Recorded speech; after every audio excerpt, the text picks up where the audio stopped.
أعوذ بالله من الشيطان الرجيم. بسم الله الرحمن الرحيم. الحمد لله الذي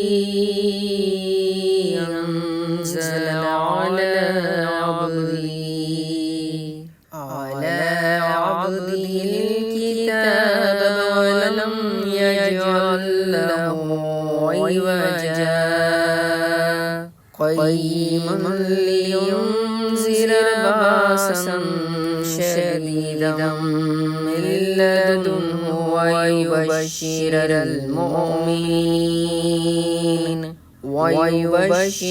المؤمنين الذين يعملون الصالحات أن لهم أجرا حسنا ماكثين فيه أبدا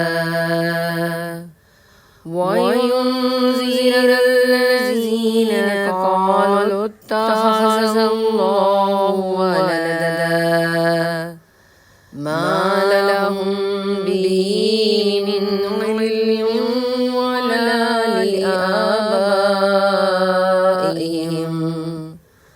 كبرت كلمة تخرج من أفواههم إن يقولون إلا كذبا فلعلك باخع نفسك على آثارهم إن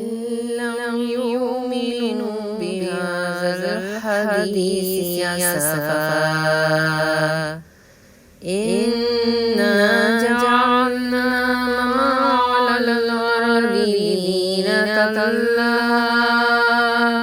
لها لنبلوهم أيهم أحسن عملا وإنا لجاعلون ما عليها صعيدا جرزا أم حسبت أن أصحاب الكهف والرقيم كانوا من آياتنا عجبا